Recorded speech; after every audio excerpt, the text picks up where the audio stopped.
Bonsoir. Beaucoup de développements aujourd'hui dans la crise qui secoue l'Ukraine depuis bientôt une semaine. D'abord, les chefs des deux camps se sont rencontrés en présence de médiateurs européens.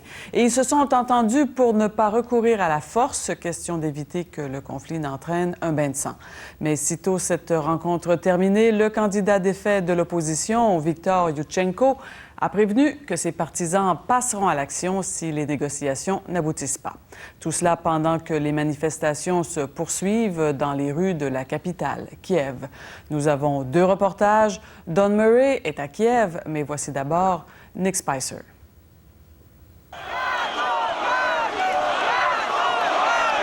Il était invisible depuis 5 jours. Une discrétion étonnante pour un homme engagé dans une bataille politique très publique pour la présidence de son pays. Il a expliqué à ses militants qu'il se devait d'entamer les discussions pour résoudre la crise. J'irai maintenant, en votre nom, participer aux discussions qu'organisent les Européens en Ukraine. J'irai leur parler et je parlerai à Ющенко aussi. Ces pourparlers doivent empêcher le pays de sombrer dans la guerre civile, mais elle n'enthousiasme guère ses supporters. L'Ukraine ne s'immisce pas dans les affaires des Européens quand il tient des élections, dit-il. On n'a pas besoin d'eux pour décider de ce qu'on fait ici.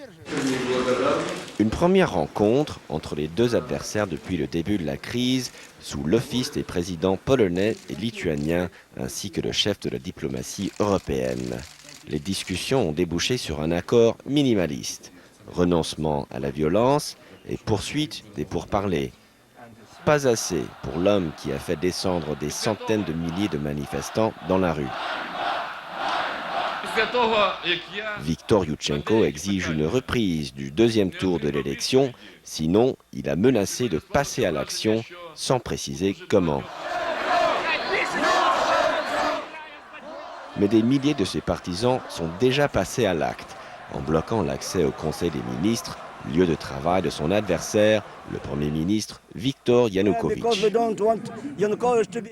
On est là parce qu'on ne veut pas que Yanukovych entre dans l'immeuble. Une reprise du deuxième tour pourrait mettre fin à la crise, ainsi qu'une plainte déposée par Ющенко devant la Cour suprême concernant ses résultats. Même si dans les deux cas on ne lui donne pas raison, Ющенko aura changé son pays et la façon de penser de ses citoyens. Nick Spicer, Radio-Canada, Kiev. Une armée marche sur son ventre, disait Napoléon. Et l'armée des manifestants de l'opposition à Kiev découvre la vérité de cette maxime. Près de la place de l'Indépendance, les queues pour la soupe et le café